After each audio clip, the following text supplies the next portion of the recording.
Tokolasy tokovavy dia faly miarabantsika isa tokatrano rainy ny tenanay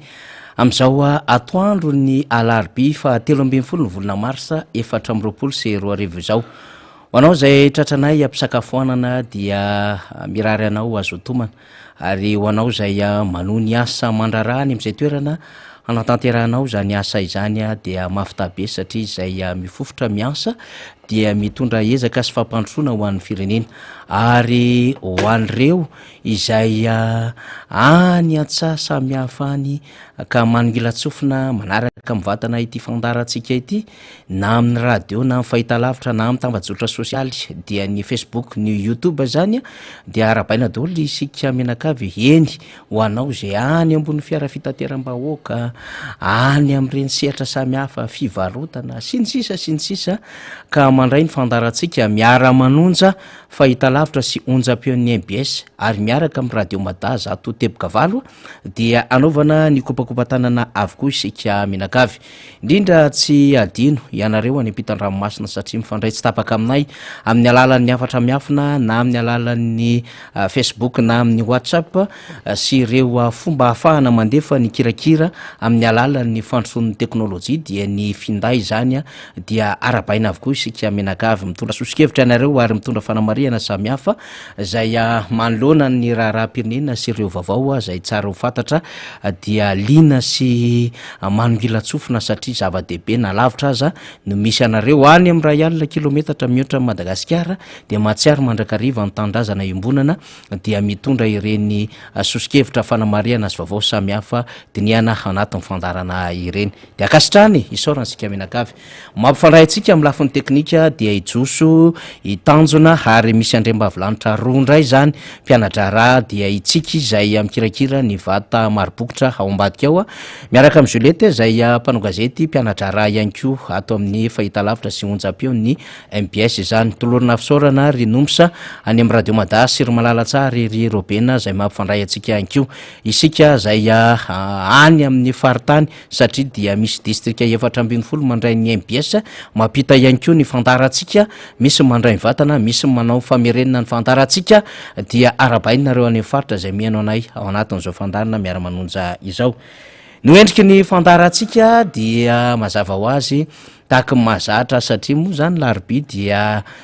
ny solombavam-bahoaka ny Madagasikara Randrena Sositansy na Rastany Bogosy miaraka amintsika zany izay voafidy tetsy amin'ny boriboritany faharoa rehefa aveo izy miaraka amintsika izay tondra ny vaovao izay efa mahazatra sy ny fandalinana ary ireo fanehoan-kevitra maro samihafa ny député Rastany ihany koa vao nahavita ny fifampiarabana tratry ny taona tamin'ny faran'ny herinandro lasa teo fa mialohan'ny andraisantsika ny député Rastany fatatsika moa zany tamin'ny fiandohan'ny herinandro teo dia ny alatsinainy no nanantanteraka ny fanolorana ny mandazany na ny antota-taratasy manendry ireo kandida amin'ireo distrika zay andiany voalohany no nampisehoana azy ampahabe maso ny antokotiky Madagasikara zay ao anatin'ny vovonana firaisakina Madagasikara ho an'ny malagasy ka ho an'ny antokotiky Madagasikara sy ny vovonana firaisakina ho an'ny distrika Navaradrano dia Andriamatoa Andriamosa Avotraina zay ben'ny tanàna ao amin'izany commune Sabo na miana izany no finidiny teo anivon'ny antoko hitatana izany andraikitra ho solombavam-bahoaka Madagasikara hiatrika ny fifidianana ho amin'ny fahasivy amin'ny 20 volana May ho avy izao dia mera havitra na ben'ny tanàna hiavitra araka ny ahafantarany rehetra azy izany izy no vahintsika voalohany indray zany amin'ity alarobia ity maro de maro isika no liana ary efa miandry izay fanehoan-kevitry ny ben'ny tanàna fa kandida zay ao anatin'ny distrika Navaradrano misy commune 910 dia manasatsika hanongilatsofina eny ny fanazavana entin'ny ben'ny tanàna sady kandida zany ho solombavam-bahoaka zay hitondra ny lokony firaisakina ny firaisakina misy antoko politika 5 ny antokotiky Madagasikara ny antoko hery vaovao Madagasikara ny mpiaradia amin'ny cité Randrena Solonekina ny prositeny ny antoko tsara tafina zay misy an'Andriamatoa Auguste ary ny antoko politika madio misy Andrakotoarso Fanira Albon na Ibaba gangstababa ho isika amin'ny anarana andavanandro sy amin'ny mampanakanto azy zay mivondrona ao anatin'izany firaisakina Madagasikara ho amin'ny malagasy izany. Eny ara fa ty dia mandroso ny fotoana efa eto akaiketo ihany koa ny vahintsika ny candidat solombavam-bahoaka ny ben'ny tanàna ny Sabotsinamena Andriamosa Avitraina. Miraba tompoko. Terina ny fisaorana an'Andriamanitra nafahatsika niona veriko fa zava-dehibe loatra zany satria izy mandahatra ny zavatra rehetra. Eteny koa dia makandidat solombavam-bahoaka ny Madagasikara zay vidina eo amin'ny distrikana Avaradrano dia manantitra ny fahakasitrahana sy ny fisaorana an'Andriamatoa filoha-mpanorona ny antoko tiako Madagasikara zay nametraka ny fitokisana tamin'ny tenanay eo amin'ny fifidianana solombavam-bahoaka zay veriko fa zava-dehibe loatra zany satria tsy ny rehetra ny tonga amin'izany. Raha iresaka distrikana Avaradrano isika dia tiako manamarika fa distrika faharoa ao aorianana Tsimondrano ny distrikana Antananarivo Avaradrano ary distrika Beponina be satria faharoa iaho ao aorianana Tsimondrano zay misy ponina eo amin'ny 646 000 eo ary manana mpifidy eo amin'ny 242 000 eo raha ohatra ka ny mpifidy no jerena. Mamaritra azy misy commune 9 ary misy vokotany 3 sy 200 zay manana velara-tany ko izy lehibe ihany satria raha tsika malala fa anisan'ny periferika na Antananarivo ny distrikana Avaradrano. Ka amin'izao fivanianana eto amin'ny ara-manonja zao dia veriko fa zava-dehibe loatra satria ao anatin'ny fanehoan-kevitra ara-politika sika ary amin'ny mampanao politika ilainy zany manana didy sy andraikitra amin'izany ihany koa ny tenanay. Ho an'izay fantatro aloha zany no resahako hoe iza moa zany ny candidat firaisakina ao amin'ny distrikana Avaradrano dia raha ohatra sendra tsy ampy zany ny fampahafantarana amin'izay fantatro momba azy dia mety hanampy na hanitsikely amintsika eto zany ny candidat solombavam-bahoaka Andriamosa Avitraina na ny ben'ny tanàna Iavitra zany satria raha ny fahafantarako nanomboka ny taona 7 sy 2 arivo izy no ben'ny tanàna atao amin'ny commune Sabotsinamena ary hatramin'izao itenenantsika izao mbola ben'ny tanàna Perinasa zany hoe 70 taona no ben'ny tanàna nisafidian'ny vahoaka mivatana tamin'ny fifidianana andraisan'ny vahoaka anjara mivatana ny candidat Iavitra zany zay mitondra ny lokony firaisakina.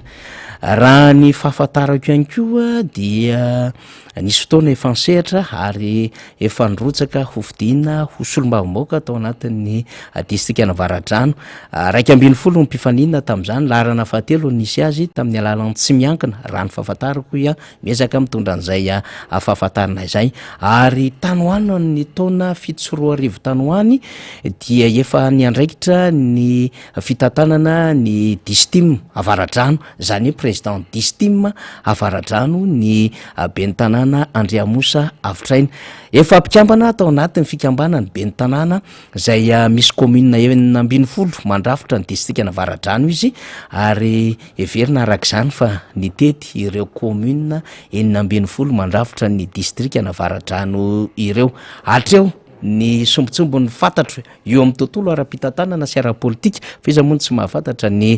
ben'ny tanàna Iavitra zany teo amin'ny tontolo ny fitaterana satria dia transporteur izy na ahafantarantsika azy teny am-piandohana zany ary nanana n'ilay zotra malaza be iny zay diso fantatry ny rehetra angamba tsy ho resahana trony zany ary dia mpanao fanatanjahantena satria mpilalao tena mpilalao mihitsy zay mbola milalao am'izao taonan'izao na de eo amin'ny esokajy ny zokonjokony vétéran raha fa nanana an'izay kitikitika ny baolina zay mitovy an'ny député Toditsoa Messi kelitsika atao anatin'ny antoko tiako Madagasikara ihany ny député Iavitra satria de anisan'ireo mpilalao baolina kitra teny amin'ny faritra Avaradrano eny iza moa tsy nafantatra ihany koa teny amin'iny faritra boribory tamin'ny fahadimy teny Soavy Masoandro iny ary mitantana amin'ilay club ny Sabonam vehivavy zay matetika dia nandrombaka ny tompon-daka ny baolina kitra vehivavy izany ny parcours fantatro zay teneniko amintsika izay fa mino aho fa mety hanampy ny candidat solombavam-bahoaka Iavitra Andriamosa amin'izay hoe fahafantarako elana zay député. eny tompoko marina daholo ny zavatra voalazanao ary nahavariana ara nahitanao an'izany biografia maro samy hafa zany angamba veriko fa tsisy latsaka zany fa zava-dehibe koa ihany koa nefa ny fampizarana zany za manokana raha mahakasika ny sehatra fiara-miasa teo anivon'ny tanàna tanàna de tiako milaza aloha zany nandritra ny mpanatateraka nitarika ny mpanatateraka tena anivo vonimbaokitsinjara-pahefana de nahitako traikefa maro samy hafany nafahako nampandroson'ny commune zay ampitiavana sy ampanetretena ny zarana an'izany fa tsy namenatra milaza fa ny tena isorana de ny vahoaka ny sapotsy namena satria ny politika ampitantananay de sainga narahan'ireo vahoaka daholo na teo amin'ny resaka fampidiram-bola na ny fitantanam-bola ka anisan'ny singa sy nanamarika anankiray nanova ny fijery ny renivohitra ny distrika Navaratrano de tsisy zay fa sabotsy namena araka ny didim-panjakana tamin'ny taona 2012 am'izao fotoana zao de maniry ny rotsaka solombavambahoaka amin'ny Madagasikara ary tiako manamarika fa amin'ny alalan'ny tiako Madagasikara no nanolotra irotsaka solombavambahoaka fa ao anatin'ny vovonana firaisankina tsy vo izao no niara-niasa tamin'Andriamatoa Filoha fa efa tamina taona maro ary pirofo mitohaka amin'ny tenda raha ijery ny tanàna ny Sabotsinamena nareo ny commune Sabotsinamena na ny lapan'ny tanàna ny Sabotsinamena de fanomezana amin'Andriamatoa Marc Ravalomanana zany misoratra ao anatiny io birao io mihitsy no hoe fanomezana avy amin'Andriamatoa président de la République Marc Ravalomanana ny taona 7 zany pirofo anankiray ny fanehoana fiara-miasa ary zavatra maro samy hafa no nanapinanay tamin'izany anisany nahatonga ny tenanay nandray ndraikitra teo anivon'ny distrika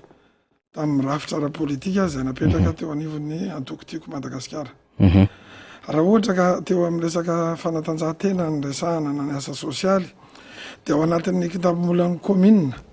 efa misy rubrika an'izany mihitsy misy sorabolan'izany ao anatin'ny taona de ampiasaina reny prévision reny fa tsy atao sorabola fotsiny ary ampiasaina amin'ny tokony izy mba hahafantaran'ny olona fa tokony sitraka an'izany ny olona ary anisan'ny politika ampitantanana le resaka asa sosialy raha izay dia ny asa fitazana ny fanatanjahantena zay araky ny efa nilazaina teo fa tsy hitariko lavy iny mofo satria resaka politika no resahantsika dia everiko fa manakambara bebe ny tenanay amin'ny resaka politika zay misy eto amin'ny firenena amin'izao fotoana zao zany hoe raha solombavambahoaka be ny tanàna moa zany marimarina kokoa nandritra ny 17 taona ianao Andriamatoa be ny tanàna kandida solombavambahoaka dia hiroso amin'ny andraikitra somary goavana kokoa satria hosolovavany vahoaka manodidina ny enihetsy satria 600 000 no any ny mponina ao anatin'ny distrika Navaratrano ary ny hevitry mifidy roetsy 200 000 no any no angatahana amin'ny commune 910 amin'ny fokotany Ronjato Mahery dikan'izay zany dia goavana ho an'ilay andraikitra zay ho raisina atoato io zany mahafantatra tsara ary mino fa efa nivezivezy tamin'ireo commune 910 reo ny kandida avitra ary efa nifanerasera tamin'ny voaka na de mbola tsy kandida na de hoe mbola tsy solombavambahoaka azy marimarina kokoa eny tompoko isorana Andriamatoa faniry am'le fanontaniana hoe inona ny andraikitra fony mbola tsy solombavambahoaka ny tenanay fa nanana andraikitra teo amin'ny antoko tiako Madagasikara ny taona 7 20 de efa navita nametraka ny comtim nanerana nireo commune 910 ary tamin'izany fotoana zany arany efa nisy mihitsy raha teo Sabotsinamena manokana de efa tavapetraka ny foktim nanerana ny fokotany 20 am'izao moa izy noho ny fizaran'ny commune roa lasa commune fokotany 76 zay rafitra no takin'ny taty amin'ny foibe zany inona no zavatra andrasana amin'ny mahasolombavambahoaka tiana manamarika aloha fa ny andraikitra ny solombavambahoaka de tsara fantatsika tsara fa eo ny fanaraha-mason'ny gouvernemanta eo ny fanaovana tolo-dalàna sy volavolan-dalàna ary indrindrandrindra ny redevabilité zay everiko fa tena zava-dehibe loatra ny fanaovana tatitra ho an'ny vahoaka ka tsika de iroso am'izany tsy zany fotsiny nefa no andrasan'ny vahoaka amintsika fa député ho fatabahoakytsika rehefa tonga amin'ny fotoana raha sitrapon'Andriamanitra ka lany somatsara ao aoriana ny 20 volana May hoe malalo ny anarako ny vahoaka Navaradrano ao anatin'ny fokotany 320 fa sanatria tsy hoe député anarana fotsiny ampanetretena ny resahana an'izany fa ataontsika tsapa mihitsy le hoe fantatra ny député marina fa fantatr'olona ny tena teo anivon'ny fitaterana teo anivon'ny sport teo anivon'ny asa sosialy fa ny andraikitra mahasolombavomboaka kosa dia veriko fa anaty zany satan'ny olomboafidy izahay na ny olombotendry amin'ny andraikitra zay ny safidianany vahoakanay. Isalotra ny vovonana firaisankina zany ianao amin'ity fifidianany ity zay misy antoko-dimy mandrafitra izany vovonana firaisankina zany andre matoka ny dasolombamoaka fantatsika nefa ny lalanjotra nyzany vovonana firaisankina zany ny ainga taty amin'ny collectif de candidats ny etsika fotsy tany amin'ny volana septambra oktobra novambra desambra 2024 tanoany de nanambara izy ireo fa tsy mbola vita ny tolona misy ireo adidy miandry ary natao vaindohan-draharaha mihitsy ny atrika ny fifidianana manakaiky vahoaka amin'ny volana May 2024 mahita eto ny candidat avitra miaraka amin'ny akanjo fotsy mino zany fa fantatrao tsara dikan'ilay etsika fotsy lay tolom-bahoaka zay nolalovana tamin'ny 2024 iny zay mbola hifany iny zany misy lalana zotra andehanana aty amin'ny 2024 tena vonona handray ary indrindraindrindra mbola hitondra n'izay hoe etaetam-bahoaka tany amin'iny tolona 2024 iny ve raha toa ka mahazo an'izay fahatokisany vahoaka Navaradrano izay ny ben'ny tanàna avitra. Eny tompoko sorana be dabe anao am'le fanontaniana satria zava-dehibe loatra zany. Mariana aloha fa raha ny district an'Antananarivo Navaradrano noho ny abetsahan'imponina ao aminy dia manana anjara toerana roa eo amin'ny anteny meram-pirenena ary tiana manamarika an'izay zay toerana roa zay ny hoe anamariana azy ny hoe ahoana ny azahoana azy amin'izay fomba maro samihafa ka anaovana antsoavy ny mpifidy. Faharoa ny tenanay dia misaotra manokana n'Andriamatoa Filoha mpanorona ny antoko tiako Madagasikara nanome fitokisana hitondrana ny hetsika ho an'ny firaisankina satria zava-dehibe loatra zany ary ireo pro-politika ato anatin'ny antoko sy ny fikambanan'ny vondron'ny firaisankina. Inona no andrasana ozy izy ianao dia tiako manamarika fa tao anatin'ireny tolona reny zay mariana fa mbola tsy vita ny tolona satria raha malala ny zava-misy eto amin'ny tany sy ny firenena ary tsisy tsy mikaikaiky ny fahantrana lalina ary zapy-tantana mandritra ny fotoana maro fa nahatsapa amin'ny fahasairanana amin'izao fotoana izao ny ngidin'ny fahasairanana iainan'ny vahoaka ao aminay.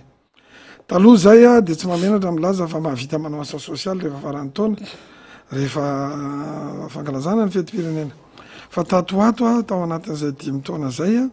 tsy nahavita n'izany intsony noho ny fahasairanana ara-bola tsy fisian'ny vola ihany koa fa ny investissement teo anivon'ny fitantanana zay araka ny fanapahan-kevitry ny mpanolontsaina nykena nisy ny vita ary nisy koa nefa tsy vita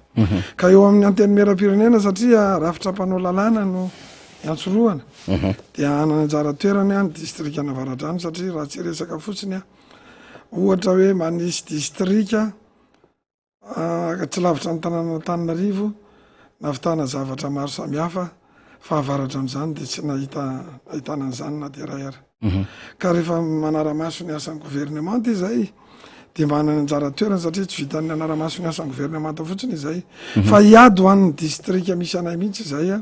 makasika an'izay le hoe inona mba tombotsoa ho an'ny distrika Navaradrano dia mampirisika sy manao antsoavin'ny olona mba irahina satria ny tolona mbola tsy vita. Teo Asabotsy Namena nanaisana ny hetsika fotsy tao amin'ny commune ny tantananao mihitsy commune ny tantanako ary tsy mamenatra milaza hoe nazahoana fankatoavana teo amin'ny ben'ny tanàna Perinasy zany ny tenanay ary nanaja ny rafitra isanambaratongany nakasika ny fanatanterahana tao Asabotsy Namena rery ihany sy tany Meritsa Tosika no nizotra mpilaminana ny hetsika nataon'ny hetsika fotsy zay tsy nahitana rahalatsaka tsy nahitana korotana tsy nahitana bombe lacrymogène fa navita tsaka sandavana sy nanao hevitra satria tsika ao anatin'ny firenena tany tandalana ary miaina ao anatin'ny lalàna ihany koa dia ny tolona dia mbola tsy vita satria raha malala ny fahasairanana ka ity fifidianana manakaiky vahoaka ty de anisan'ny ananajara toerany a amin'ny eo anivony anteny meram-pirenena mba isiny ny rafitra eto amin'ny firenena mazava hoe ahoana ny ahafahana mametraka sy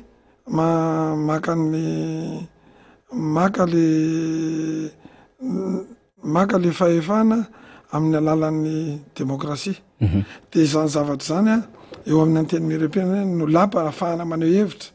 sy ahafahana amin'ny teny amin'ny malapa ny demokrasia azy zany anisan'ny nahatonga anay a ny roso a am'izany fanapahan-kevitra iroso ofidina osolombavavahoaka ny Madagasikara ofidina eo amin'ny distrika an'Antananarivo avaradrano zany. Ny distrika an'Avaradrano somary efa natsedika teo Andriamatoa Bentanàna candidat solombavambahoaka ny amina hoe tena sahirana am'izao fotoan'izao ary nanareo anivon'ny commune raha dia miteny izay fahasahiranana izay dikan'izay manana zavatra andrasana betsaka amin'ny Bentanàna amin'ny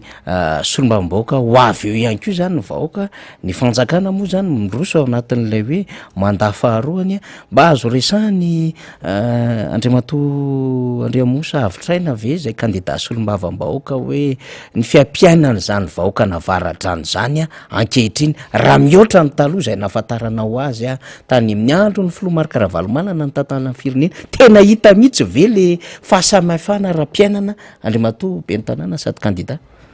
marina loatra zany satria aza dino fa distrika an'Avaradrano de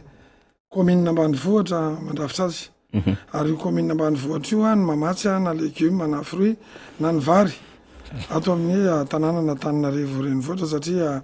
ny distrika an'Avaradrano de misy ny 10 kilometra miala ny renivohitra misy 9 kilometra de efa miova commune zay mandrafitra périphérique na Antananarivo ka tiako ny mitondra fanamarena hoe nanahoana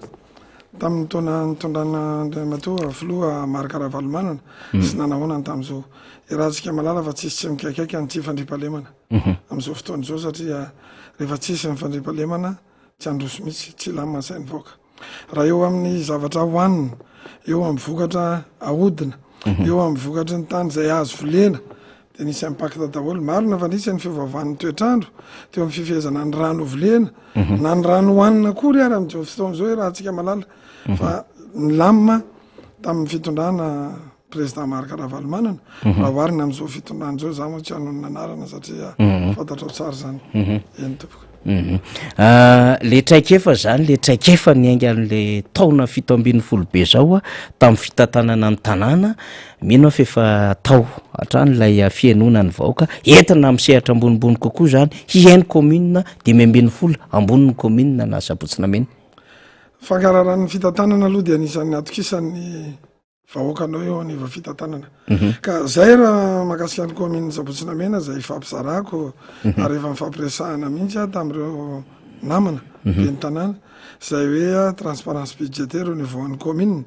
dia eo ihany koa ny redevabilité an'le ataon'ny mpitantana ary farany fampandraisana anjara an'le vahoaka zay zavatra telo zay hitako zavatra tsara ngezabe ary amin'izao fotoan'izao dia entina eo anivon'ny distrika ozy izy ianao tena entina tokoa eo anivon'ny distrika fanajana ny satan'ny olom-boafidy fanomezakasina soninahitra ny mpanolotsaina ny tanàna ny be ny tanàna ny olom-boatendry ihany koa hiaraka mpandroso le distrika zany anisan'ny entina ary tsy vitan'izay ihany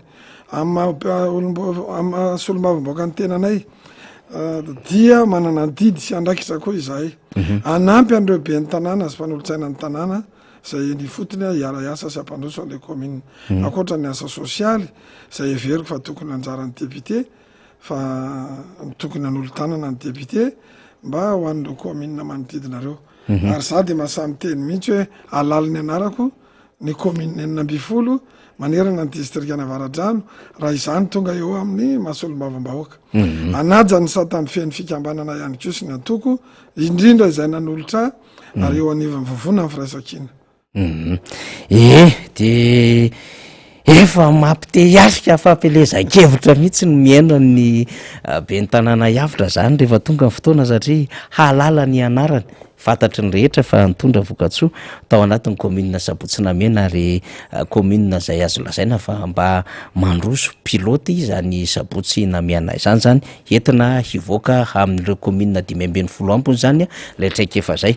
Andriamatoa candidat solombavamboaka, inona ara zany raha ohatra ka efa iny fampahafantarina tamin'ny alatsinainy lasa teo manahoana sy manahoana ny programme amin'izay zany ho ana Varadrano satria efa mangetaeta zany zao ny vahoakana Varadrano de aiza ny ionana amin'ny maire avitra, ahoana ny andamidaminana ny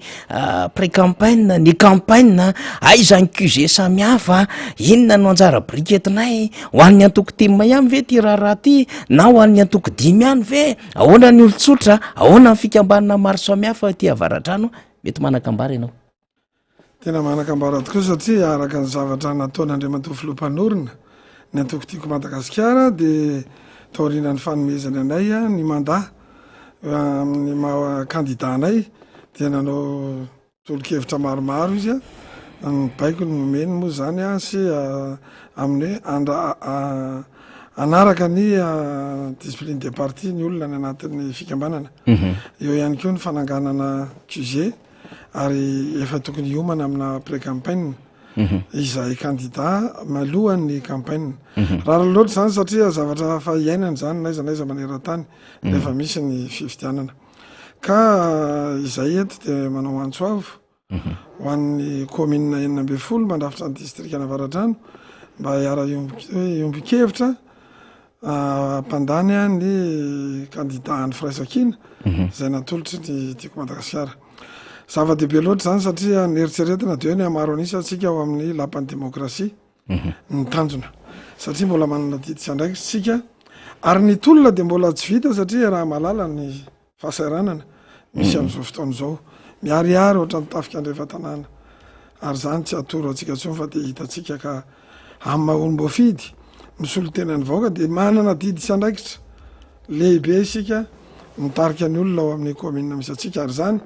anisan'ny natonga anay resy lahatra tamin'ny mbola nandraisana ny etsika fotsy tao anatin'ireny tolona navaivay teo ireny. Raha tsy diso Andriamatoa candidat solombavamboaka, fiaonana mivoaka na Varadrano ianao, fiaonana voalohany zany izy ty taorianany nandraisana n'ilay mandat zay teny amin'ny faravora tamin'ny alatsinainy lasa teo rovina de amin'ny firy ny fotoana de manahoana sy manahoana zany ny fahavitrehan'ny vahoaka sy ny antso ataonao mba atongava ny mponina Varadrano ho tonga maro amin'ny fotoana io. Araka ny tetiandro n'Andriamatoa Filoham-panorona ny antoko tiako Madagasikara moa Andriamatoa Marc Ravalomanana dia io tetiandro amin'ny azoma fa 5 ny volana marsa io no ahafahany manolotra amin'ny fomba ofisialy ny mandat ny tenanay zay irotsako amin'ny distrikana Varadrano satria iarahana koa izy io amin'ny vovonana ao anatin'ny firaisan-kina ka anaovako antsoavo ho an'ny vahoakana Varadrano rehetra mba ho tonga ao amin'ny QG Belair araka ny fandaminana teo anivon'ny parapolitika mba hifanotrana sy famihaja sy voninahitra amin'ny fanolorana amin'ny fomba ofisialy ny taratasy manendry ny candidat ny tenanay. Everiko fa zava-dehibe loatra zany satria izany manamarika fa nahazo fankatoavana teo anivon'ny parapolitika tiako Madagasikara voalohany indrindra ny tenanay dia nahazo fankatoavana ihany koa teo anivon'ny firaisan-kina zay raha tsika malala fa miaraka amintsika eo moa ny atoko ny SVM ny prositeny ny atoko politika madio ary ny tsara tafina. De tsy anavana ho ana Varadrano, tsy anavana io an'ny commune 40 ary zay nanaovako antsoavo teo mafisiko antrany fa zava-dehibe ny firaisantsika ina ary azadiny fa Varadrano ny andohan'ny ty tantarany meriny ty manana anjara toerany Varadrano de zany nanaovako antsoavo ho atsika rehetra ho tonga ao amin'ny QG Belair satria ho avy ao ny taritin'Andriamatoa Filoham-panorona ny atoko tiako Madagasikara sy ireo mpikambana ao anatin'ny vovonana miaradia amintsika ka isy fandaminana ataonay makasika an'izay fanatanterahana ihany io a fanolorana amin'ny fomba ofisialy io ary anasanatsika tapaka sy namana ihany ko arak'izay efa isy fandaminana zay moa zany a voafetra ny toerana kosa nefa fa isy fanasana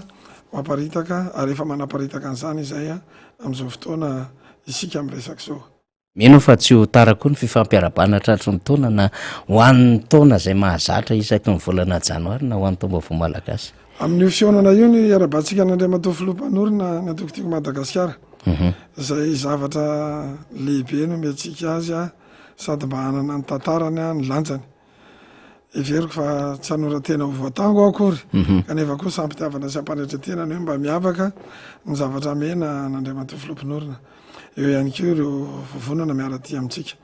ary rahapaly a amin'ny zanaka avaratrano ray manontolo a io fety ataotsika ao amin'ny belera ao amin'ny QG belera io ny andro ny azo mafa 10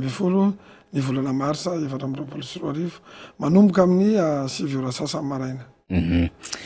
Eny ary de goavana izay fanio-kevitra ny entin'ny kandida solombavam-bahoaka ao amin'ny distrikta Navaradrano Andriamosa Avitraina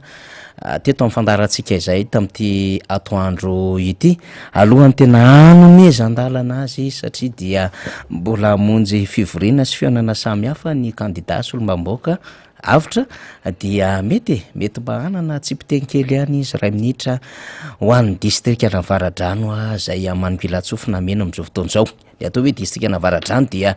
ny commune 9 no fokotany 320 fa ianareo any ampitan-dranomasina ihany koa diaspora avy amin'ny zanaka Avaradrano dia mba mangetaeta fandrosoana sy maniry ihany koa ny fivoapenitry ny tanàna ao anatin'izay hoe solombavam-bahoaka tena hametraka sy hitondra an'izay etaetam-bahoaka izay hahalala ny anarako amin'ny zavatra tsara vity avitra. Eny tompoko manantitra ny fisaorana sy fakasitrahana n'Andriamatoa mpanorona ny atokotiko Madagasikara amin'ny fanendrena ny tenanay. Eo ihany koa ianareo politika rehetra sy ny vavonana miaraty amintsika. Ka antsoavy no atao ho an'ny vahoaka Navaradrano hoe tsy diso safidy ny filompanorona ny atokotiko Madagasikara raha nanendry ny tenanay dia ampitiavana ny fampizarana amintsika hoe alali ny anaran'ny solombavam-bahoaka ianareo vahoaka Navaradrano ao aoriana ny 7 ny volana May 2024 ary makasika ny fiaonana io dia anamariantsika zavatra sosona ny fanaovana fiantsoana ho an'ny mpikambana rehetra zanaka Avaradrano satria azadino fa Andriamatoa Filoha dia zanaka Avaradrano tsy mamenatra milazan'izany satria tany Leviny tany-drazany Amerika Sinina dia isika Avaradrano indray hoe ny lazatsy ayandy fa ampitsika iara-asa amintsika anao zay faratratry ny herintsika sika mba hahafahantsika mampandroso ny firenena amin'ny fotoana mamety azy zay everiko fa tsy ho ela dia ho tonga amin'ny tanjona irintsika rehefa tonga ao amin'ny lapan'ny demokrasia manana anjara toerany ny solombavam-bahoaka eto amin'ny tany sy ny firenena. Eny tompoko. Ia de velom-pakasitrahana ny kandida solombavam-bahoaka Andriamosa Avitraina isika ny vahiny teto amin'ny fandarantsika dia homendalana ianao Andriamatoa kandida 20 minitra katroka be zao no niarahantsika taminy voaja ny fotoana voaja ihany koa ny fenitry ny faneho-kevitra tony de tony maneho hevitra fa mivaingana ny faneho-kevitra ny entin'ny kandida solombavam-bahoaka zay niaraka tamintsika teo de manitsa be mbola ho avy satria saika ho isan-kerinandro zany araka ny fandaminana amin'ny fotoana dia hivahiny eto amintsika haneho hevitra hilazany vaovao eto amintsika ny kandida zay any firaisakina ato amin'ny distrikta Navaradrano zany ansatatra an'ireo kandida vao nahazo an'izay fanendrena avy amin'ny vovonina firaisakina izay moa zany tamin'ity fandanana miara-manonjy zay ity ny kandida avitra fa raha ny fandaram-potoana de efa miomana koa zany Atsimondrano satria ho avy eo ny kandidata Voangy Ramanarivo zay haneho hevitra ihany koa atao anatin'ny fandarantsika ho an'ny Atsimondrano ny kandida pasteur Ravelinanosy Mamptina ho an'ny distrikta Anakazobe dia ho avy ihany koa raha ny fandaminana ny fandaram-potoana mino fa hanomana ary ho avy anatin'ny fandaram-potoana iaraka amintsika ihany koa ny kandidata Noely Lalaina Ramalanjona na dokotera izy zay ao amin'iny faritra na distrika n'Andramasina iny ho avy eto ihany koa reo avany amin'ny toerana maro samihafa mbola ao zany Betafo zany ao ny Mandoto Faratsio sy ireo faritra maro samihafa raha ohatra ka mandalo eto Antananarivo dia hitondra ny faneho-kevitra ato anatin'ny fandarantsika satria mila mahafantatra ireny kandida na kandidaty ireny zany ny vahoaka mpifidy eny fotony ary zay tokoa ny ilaina le pré-campagne marina fa tsy mbola misy lalàna momba ny fampelezan-kevitra mialoha any fotoana tsy misy an'izany na hoe fampahafantarana mialoha any fotoana ho an'ny eto Madagasikara satria zay le pré-campagne zany fampahafantarana mialoha ny campagne zany de efa hoe fampelezan-kevitra zany ny atao anatin'izay fa le pré-campagne de fampahafantarana ny candidat mialoha zany ao anatin'iny no hitondran'ireo candidat ny fampahafantarana momba azy eny anivon'ireny commune sy fokontany ireny ao anatin'iny no fotoana hifandraisany bebe koa sy manamafy ny fifandraisany zay efa mety nandalo teny anivon'ireny commune sy fokontany ireny ao anatin'iny campagne iny ihany koa no mba mety hametrapetraha ny équipe de campagne zany na hoe re-équipe zay andrafitra ny fampelezan-kevitra ao anatin'iny pré-campagne iny ihany koa no mety hoe hizarana nyreo hevitra fototra zany zay tena ho amafisina ny fotoana ny fampelezan-kevitra ka mety efa hanomezana andreo hevi-dehibe hoe vonina hirotsaka no ny anton'izao sy no ny anton'izao fa rehefa tonga vanim-potoana ny fampelezan-kevitra de mbola melabelatra aminareo no antony sy ny programme anasa sy ny nandrisika anay ary reo ekipa hiara-dalana aminay zany no ilaina n'le pré-campagne satria manana zo afantatra melohan'reo olona zay ho safidiny aloha voalohany indrindra reo mpifidy raha tsy mahafantatra izy dia sarotro zany hoe ahoana ary satria foly fotoana raiky amin'ny 20 andro any ny fotoana anatanterahana fampelezan-kevitra ho amin'ny fifidianana solombavam-boaka sy be ny tanany raha misy commune 30 na commune maherin'ny 20 nefa ao anatin'ny commune ray farafakely misy fokontany 5 ary ao anatin'ny commune ray misy fokontany mety ho 30 mahery kory ny ara dia tsy ho vita ao anatin'ny raiky amin'ny 20 andro ny fampahafantarana an'ilay candidat dia izay pré-campagne izay zany no fotoana hampahafantarana aloha fa tsy hoe mbola fampelezan-kevitra entina ampifidianana candidat tsy mbola ao anatin'izany lay pré-campagne fa eo zany de mila mitandrina zany reo candidat zany ny amin'ny fomba fampiasana indrindrandrindra raha manana andraikitra izy ny amin'ny hoe andraikitra zay mifamatotra aminay andraiki-panjakana fa eo ihany koa mila hitandremana ny amin'ny langage na ny teny avoaka satria mbola tsy misarika mpifidy mihitsy hisafidy azy ny candidat fa mbola mampafantatra ny tenany sy ireo antom-pijoroany sy ny mahatonga azy handray andraikitra ary hirotsaka hovidina ao anatin'ilay circonscription électorale na farim-pifidianana zay hirotsahana tahak'izay sy tahak'izay ny atao hoe pré-campagne de tsy izy rery ny andalo eo amin'le toerana tsy le candidat ray fa raha fifidianana solombavam-bahoaka ohatra mety misy candidat 3 na 4 na 5 ny andalo eo mampafantatra mialoha an'ilay mpifidy hoe nandalo teo Raianina teo ihany koa Raianina teo Rianina sy ny sisa ka rehefa tonga ny vanim-potoana ny fampelezan-kevitra de manamafy ny fampahafantarana azy ny candidat ary miantso an'olona handatsabato sy hifidy azy amin'ny vanim-potoana hanatanterahana ny fifidianana de efa mba manana eritreretina mialoha zany lay vahoaka mpifidy satria efa nanana fotoana izy na hafantarana ireo candidat zany tompoko no atao hoe pré-campagne tsy mbola misy lalàna hoe amin'ny pré-campagne fa tokony hametrahana lalàna zany ary zay ny endriky ny fifidianana manara-penitra tena tadiaviny rehetra dia ny hifehezana ny pré-campagne ny campagne efa misy hoe reto daholy no tsy maintsy tandremana sy ny tanterahana ao anatin'izany vanim-potoana ny fampelezan-kevitra zany na ny fomba andrindrana ny toerana sy hoe iza manome toerana ahafahana manielevitra sy aiza ny toerana ahafahana manielevitra de aiza ny toerana tsy ahafahana manielevitra satria sao de manimba lay fianarana ohatra na ny resaka fitsaboana mandalo hopitaly aiza sy manahoana avy no fomba fanehoana hevitra amina hainao manjery indrindra hainao manjery mpanjakana zany rehetrarehetra zany de voafeny lalàna izany fa fa le pré-campagne zany de tokony misy lalàna mihitsy ametraka izany satria zoan'ny kandida no mampafantatra amin'ny momba azy mialohan'lay fifidianana anaovana latsabato eny amin'ny birao mpifidianana izany ka isika de miresaka an'izany ary miaro izany ny antony nambaraka teo tsara zany de amin'ny hoe mba hanana fotoana hahafantarana reo kandida sy hisafidianana mialoha reo kandida zay ivezivezy eo aminy zany ny vahoaka rehefa misy izany pré-campagne izany zay ny amin'iny fa misy vaovao ohatra ny tsy azoazotsika ihany ny antony mahatonga an'le vaovao fa miparitaka ty vaovao ty hatramin'ny maraina teo zany de rehefa miparitaka ty vaovao ty de gaga sy talanjona ihany isika ny amin'ny hoe de inona foana ary ty zava-misy eto amin'ny fireneny ty satria ny everina fa hoe nisy ray aman-dreny zany nanaitra sy nangataka tamin'ny fitondram-panjakana ny amin'ny hoe raha mba sitrakareo tompoko de mangataka izahay mba afaka hotsaboana lay zanakay zay mandalo tsy fahasalamana am'izao fotoana zao kanefa voafonja vonjamaika eny an'ny fonja ny mery tsy atosika izay no fanehoan-kevitra indroany ataona zay nataony ny ray aman-dreny ny André Tongarivo izay voafonja vonjamaika no tazomina vonjamaika eny amin'ny fonja imery tsy atosika am'izao fotoana izao kanefa hoy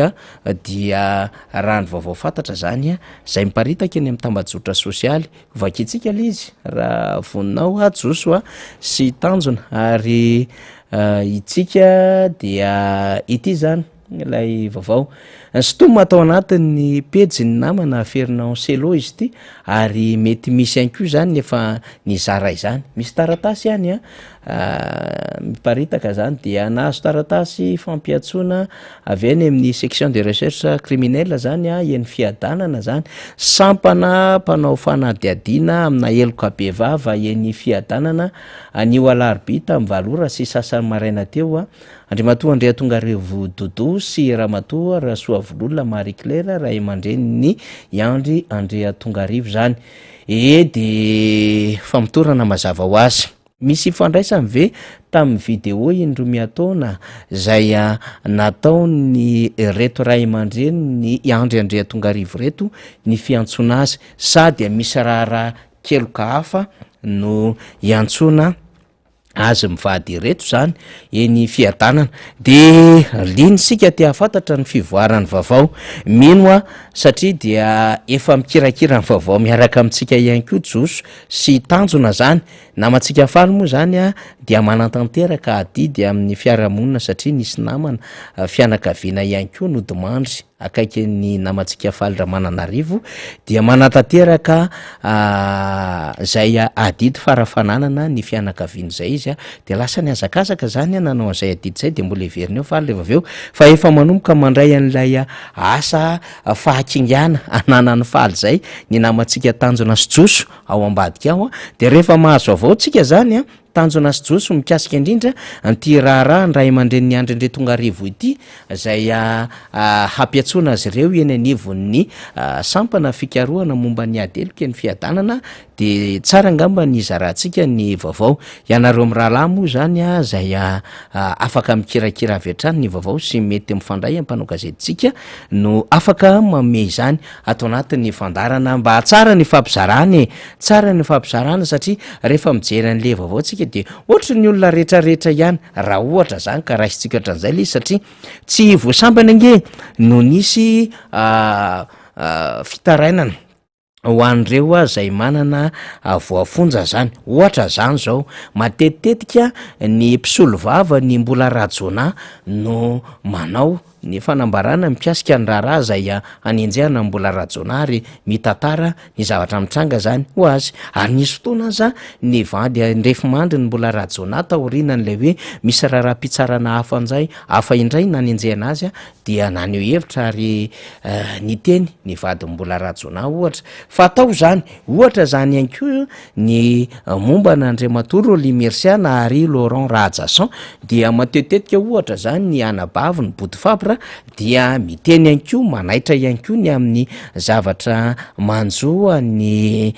Roly Mercia zay voafonja eny Antanimora zany de manaitra izy ny amin'ny hoe tataka izao ny fahasalamany Roly Mercia sy ny sisa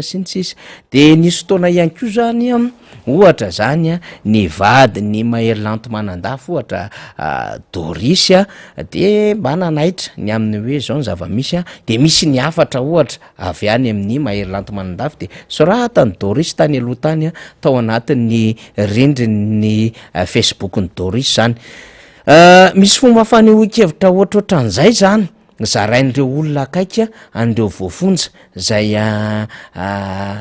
ny antsona ny amin'ny hoe tsy salama ohatran'izany ohatra reo akaiky tamin'ny tompoko vavy ny Nidoni tamin'ny fotoana andro reo mpiara-mitolona taminy ny vondrona toko politika nisy azy dia efa ambadika eo ny député Rastany dika ny tanako iny de nanao antsony amin'ny hoe marary anie ny Nidoni ka tokony hotsaboana de tahaka izay ihany koa reo fianakaviana sy namana zany na tany ampitan-dranomasina na izay mifandray taminazy mivatana fony fahavelona sy tamin'ny fianakaviany amin'ny hoe tokony avaoko hotsaboana aingana ange ny Nidoni nefa rano moa zany dia maty tany amponja ny anabavintsika Eliane Marie Virginie na ny Nidoni zany de tataka izay le hoe antso ataon'ireo olona ety ivelany zay akaiky an'ireo voafonja zany manaitra am'ireo zay manana fahefanany amin'ny hoe mba jereo mba mangataka izahay mba miteny izahay manao antso izahay satria dia tsy salamana hoe tokony tsabo teny ivelan'ny fonjana tokony hodiniana manokana ny ka momba azy na nitranga manokana momba azy eo amin'ny raharaham-pitsarana amina antotan-taratasy samihafa fomba fanao zany fa tamin'ny tendray nitoraka ity zany dia somary gaga ihany rehetra ny amin'ny hoe rehefa nanao vidéo tamin'ny tambajotry sosialy indrony antaona zany ny ray aman-dreny ny andro andre tonga arivo dia misy an'izay fiantsoana izay na fampiantsoana izay de mbola tsy manana vaovao mihitsy isika resahana zany fa hitantsika teny amin'ny tambajotra sosialy izany fiparitahana taratasy izany de rehefa misy ho ihany vaovao rehefa azo andreo namantsika zay mpiara manatanteraka nyty fandarana amty amintsika de hoentina eto amin'ny fandarana zany vaovao izany fa eto aloha zany tsika de maka hery rehetra reo voafonja politika zay any amponja am'izao fotoana zao anisan'izany namana zandrikely sy tany lera malivelo zay any amponja ry Biarniry na Marcelin ry ray aman-dreny zoko be anay teo amin'ny tontolo ny asa fanaovan-gazety raha somary lola akairezina daholo zany satria de ho an'ny hevitra tsy tovizana de enjana lay raharaha ho an'ny misy eto Madagasikara fa mety misy olona ihany koa any amin'ny faritra samihafa any voafonja ihany koa zany noho izay hoe fa nihokevitra samihafa izay dia akairezina daholo izy ireny zany eo amin'izay hoe zavatra sy raharaha zay aninjehana azy ireo eo anatria nitrangan-javatra misy eo amin'izay fotoana zao zay tsy mora ho ihany miandrika azy fa dia heverina ny hananana firaisan-kina hananana fotom-pisainana zay mifamela satria izany no atao hoe foto-kevi-dehibe ny orenana sy nametrahana n'izany taom-baovao malagasy zany te resaka an'izay manko no satria ny taom-baovao malagasy akoatra ny fidiovana ne dia eo la hoe foto-kevitra mifamela foto-kevitra ao anatin'ny fiombonana foto-kevitra mirahina zay hizorana any amina taona vaovao indray de nahavitan'izay taom-baovao malagasy zay hoaniny amin'ny akabeany de omaly moa zany saika namarana anazy de teny amin'ny vohitram-bodratra miteny izahay omaly rehefa nahazo fanasana tamin'ny fikambanana Maya zany na ny malagasy iray asina tarihan'ny Victor Andremianta zay filompitatana izany fikambanana Maya zany ho manokana dia efa tany amin'ny taona 14 tany hoany nafantatra ny taom-baovao malagasy ary nanomboka liana tamin'izany dia nandeha nanaraka hatrany saika isa-taona mbola vitsivitsy ny resy lahatra tamin'izany ary zay nanao taom-baovao malagasy ary de nitondrony sasamolotra hoe fa inona ary ty fa rehefa nentina tamin'ny serasera maro samihafa de mifantatry ny malagasy ihany le hoe taom-baovao malagasy tena zava-dehibe de ilay resaka fomba zany amin'le resaka hoe tena fametrahana ny asa fotsiny lay firenena sy ny vahoaka ao aminy dia tsy manary ary tsy manao tsinitsinina ny fomba zany fa fiomanana ihany koa ho amakivaky ny taona vaovao zany de efa nanomboka hoy tany amin'ny 10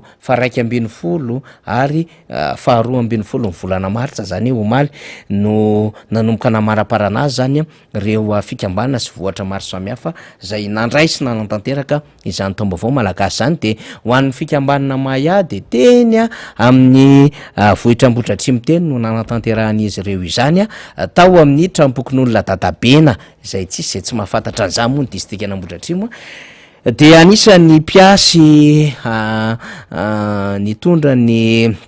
fanirina mba hanaovana ny velatseo sy ampahafantarina ny voakana Ambohidratrimo izany taom-baovao malagasy izany solombaboaka Mambrabendrina zay namarana izany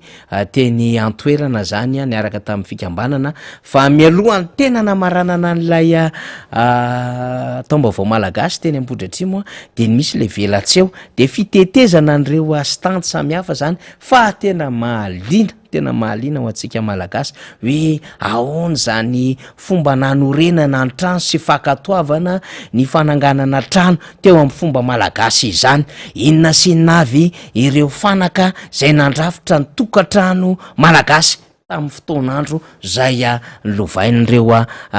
isika tamin'ireo ray aman-dreny izany de manahoana sy manahoana ihany koa rehefa fotoana tahaka izao mifanindrindrindra ny fahavaratra de misy ny fizarana saloim-bary zany le vary vitsivitsy iny lay lavalava iny fa rehefa zarainy ny saloim-bary iny moa ve fatatsika fa ny fizarana saloim-bary zany de hoe hanatena fa ho avy ny amboaram-bary ny amboarandray de le vary tena tsy voafehitanana mihitsiny ny atao hoe amboaram-bary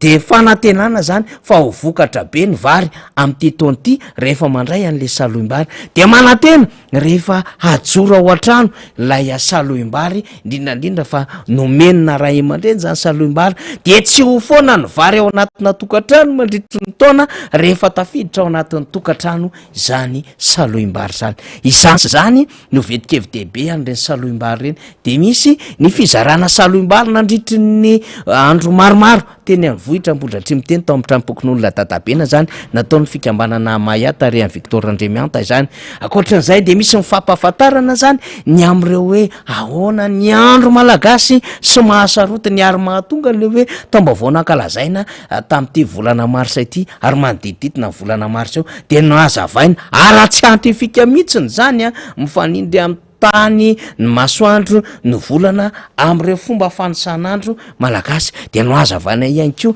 ny amin'ny resaka fomba sy ny hoe ay ve ohatra zao rehefa mampiasa omby vola vita mena rehefa omby vola vita mainty sy le hoe maninona no mamono omby sy hoe inona daholy reo fanajana ny ray aman-dreny sy fanajana ny fiarahamonina ary rehefa midio de inona daholy reo fitaovana entina midio zay nahazatra ny malagasy ary inona ny andraikitry ny mpanjaka sy ny andraikitry ny olom-pirenena fahagola-tany ho fiarovana ny tany satria am'izao fotoana izao de sarotiny sy olana lehibe lalovan'ny firenena ny resaka tany de nambara sy nyresahan'ny fikambanana Maya zany tena mahaliana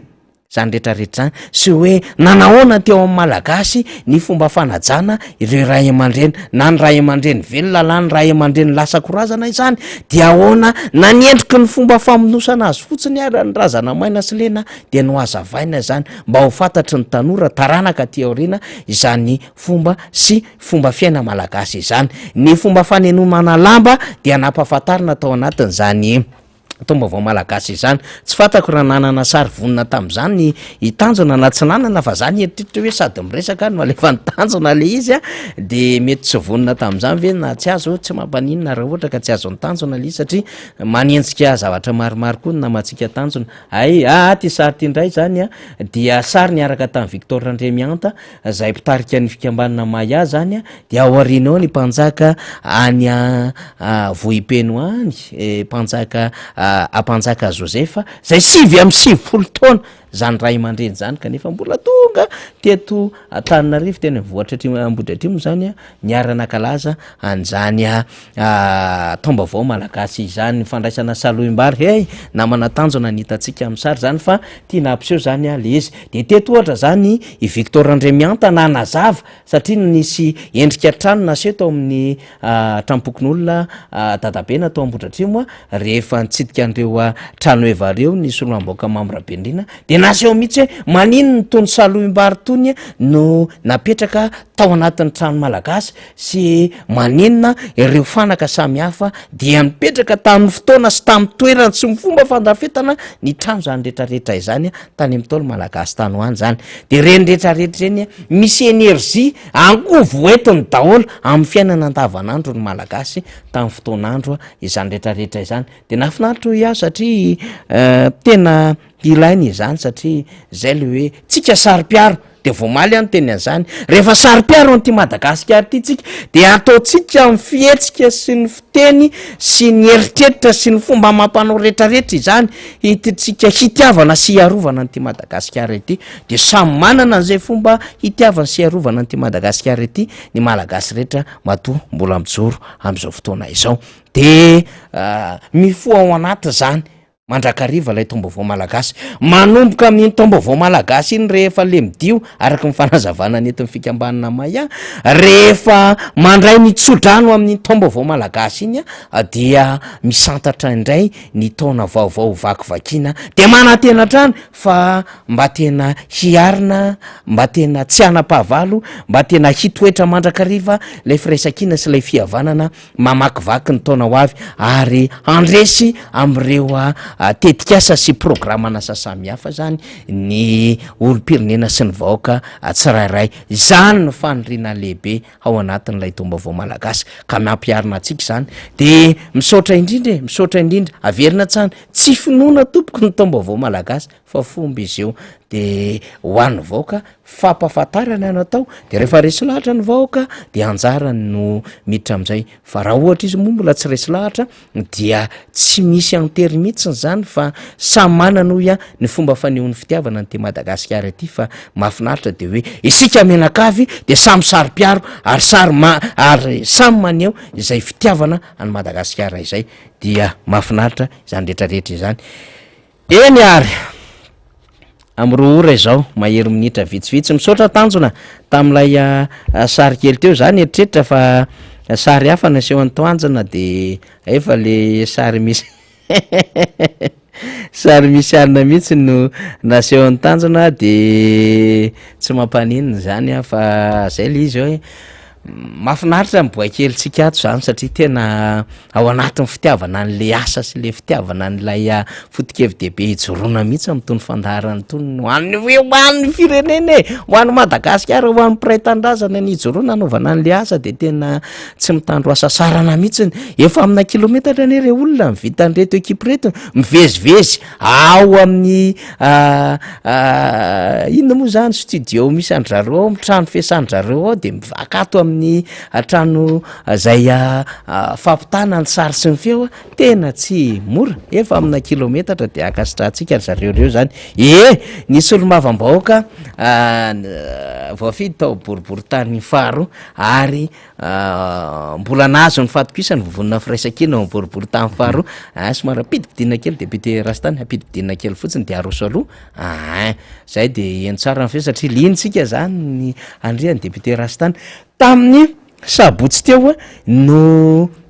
nisy ny fifampiarabana tratry ny taona tetsy amin'ny Kizebelera ny rahana tamin'ny député Rastam sy ny Distim boribory tany faharoa sy ny Praidonakafo ao anatin'izany atoko tiako Madagasikara izany de efa nampahafantarina Filoha Marc Ravalomanina teo io Rastany hitondra an'ilay faneo hatrany ary dia eo le hoe ombola mazava aloha ao anatin'ilay hiatrikady inona moa ny ady fa de ny hoe ny mbola hitondra hatrany trany zay etaetany vahoaka izay hitondratrany lay fisoloan'ny vava ny vahoaka izany satria tsy moro zany vahoaka manetsy no soloana vava arak'izay zava-misy etaeta sy voatondro ny lalàny iasan'ny solomavambahoaka de nahazo an'izay andraikitra zay ary nambara sy naseho tamin'ny taratasy tamin'ny alatsinay moa zany tsy afaka nanatrika ny tamin'ny sabotsy ny tenanay de fampianso tamin'ny député Rastany fa de tena arabaina na vita be andriamatofaniry fa de aiza anao mbola lavidavitra fa de arabaina fa de amin'ny larobitsika efa ampiresaka de tena meno fa anisany io sujet ngeza be anatin'ty fiaonantsika amin'ny député Rastany ity zany ny fahavononana indray mbola hijoro ho an'izany vahoaka ny boribory tany faharoa zany zay misy fokotany manodidina ny 420 angambo 420 boribory tany faharoa député Rastany raba tompoko raba namana faniry alohan'ny resatsika de aloha iaraba isotran'Andriamanitra tsika isaka mateto de Andriamanitra na tanterantsika sy zavatra tiantsika io kasana sy zavatra atao de aloha mitsika n'Andriamanitra daholo ny fisaorana izy ko natonga zao fa de misaotra betsaka amin'Andriamanitra de manaraka izany miarabantsika mpijery rehetrarehetra manaraka nyity televiziona ty na ny eto toerana ny any ivelany de misaotra ny radio Madako de misaotra antsika mianakavy satria isaka ny herinandro moa de tsy maintsy misy adidy atao amin'ny firenena ty de miarahaba anareo sy tratrany tsingery taonandroany ary tena mirary fahasalamana ho antsy salama ary tena maherezo amin'ny fianakaviana sy ny miara-manjo miara-mboina de zay angamalizy fa de amelaperatra kely izy namana faniry teo amin'ny zavatra nisy tamin'ny herinandro iny satria fa tamin'ny herinandro teo tsika na afaka nitafatafa sy ny diniketo de mbo etindray lohandroany tsy hoe etindray lohandroany fa de tena eto misy tsika député Rastany nanahoana aloha ny fiatrena tamin'ny sabotsy député Rastany falon'ny vahoaka ny vakahita tamin'ny solomavambahoaka nofika ny tampihavanana zay mahazatra ny député Rastany sy ny ekipa teo an-trany ary ny fiarahana kely manao an'ilay dia kely samy hafa moa zany zava-dehibe zany taorian'ny sabotsy de efa nandray avy hatrany ny taratasy avy any amin'ny filomarika Ravalomanina zany ny fanendrena hoe raiso fantelo ndray député Rastany medidy amanandraikitra isolo tena ny antoko mba hoetiny eo anatrehan'ny vahoaka mboribory tany faharoa fa mbola tsy vety ty ady ty fa mitohy hatrany ny ady député Rastany zay aloha de mbola voalohany mbola antsika de misaotra n'Andriamanitra daholo satria mbola sitra matoa mbola naverinao hiatrika amin'ny didy amin'ny 3e mandat io mbola mila izy de mbola inona moa fakatoava mandat zany mena fa mbola angatana amitsika voaka sy angatana amin'Andriamanitra koa mbo tanteraka somatsara zany fikasana zany de alohan'ny resantsika aloha de tsy hisaorana ny filompanorana de Andriamatoa Marc Ravalomanana mbola nami amin'ny fitokisana ndray ny mandat fahatelo beda be ny naniry an'io tsy tolona sy ndretrarehetra ao avy ny tena ohatra zao igny ohatra zao nefa de olokendry ary olona ny kotsa mahalala ny zavatra tena soerany tokony tena misaotra amin'ny président fa tena avy kotsa matoa misy résultat ampanao baolina reny de tena hita kotsa hoe tena atony tena ilana ndragaty ary ty mbola ilana ty amin'ny défense na ty mbola ilana ty amin'ny famonoana by tena nidinika izy fa tena kotsa mahay le filohanay de isaorana lehibe azy satria aza mantokisa manindano monsieur le président fa de vao maika ny didy raha teo tamin'ny premier mandat teo tamin'ny 2e mandat ty 3e mandat zany hoe ny adidy miandry azy zany tena mbola fahatroahany zavatra vitako teo ka de tena ezaka sy anao sy tena asolo ny atokotsika aso ampiray-moninatsika aso ampiray-tandrasatsika ndritra ty firenentsika tena mila fanampiana reraka de reraka tena anao ze tratra fa zay nataoko hoe le adidy amin'ny madepute raha olona tsy anao adidy aloha de faritra finaritra député zany de misy voninahitra mahazo vola sy ny tariny fa raha tena olona tena anao tompoko tena adidy io ady mahabe andraikitra mahabeandraikitra tena tsy akipetraka tena tsakamon'ny telefôna tsakamon'ny telefôna misy mandodola vo maraina atoandro arivo tena tsy mahazaka anao kine indray izandray zao mbola vo teo ohatr' zao ianao ve raha matoto tsy afa teo tamin'ny vakimaly de tonga sary ty ohatr' zao tozy kalmena zay moa le fimpitondrana zay le misy ale mpiara-mitolona zay ny ampisan'ny tany monsieur le député efa safidiny ao raiso ampifaliana daoly hainao le olona hainao daoly zay tonga ao ka tena nieno a sady ataoko fa mbo nisy zavabita ihany isaka mivetikatofoky tany mbo natako akoatra mbony zavatra volana atao tamin'ny siady de mivola tany Tsimba zaza zay mbo karamako a nampitako anedidy ka se navenako eto namana faniry hoe izy tinga tsy kilalonjaza raha olona tena tsy anao adidy de fafina rehetra sy voninahitra zany député zany fa raha olona tena anao tena adidy re miandro fa de isorana atsika ary isorana amin'ny président mbola na mifitokisana indray zavatra lehibe le fitokisan'ny olona de aloha tsy amitaka na anao zavatra kliolio fa se nataokany mbola afiernako fandrony reto mbola itelo ohatra zay na vitako se zany ny adidy miandry anahy taterahako zany tsy ho vitambava fotsiny fa sady hoentina ampaindrena hoentina amin'ny fahaizana hoentina mifangatana amin'Andriamanitra ary hoentina fiaraha-miasa amintsika mianakavy de eto koa mbola manaroatra atsika misaotra ny vahoaka zay nanrotrana teo fa ianao moa rehefa ohatran'ireny te fa manao zavatra ohatra manao spectacle sa manao hoe mbo tian'ny olona ve mbola ho tian'ny olona ve anatrika eo sy ny tariny ka izay mbola am'sivy anetrano de afa amin'ny telefôna satria amin'ny sasany fotoana mienany olona o député azy anao rastan fa ny olona ngefa betabeta tsy ambony toerana mbola nisaotra an'Andriamanitra hoe mbola akasitrahan'ny olona anao matoa maro-pijery maro-pieno nanasa anao de tonga ny olona de afaliana lehibe anahy de kay zay ny tena mipetraka teo de hita amin'ny président zay de tonga de nomendrika olo izy manta hoe mbola mendrika ianao na ny olona na ny asanao sy ny rehetrarehetra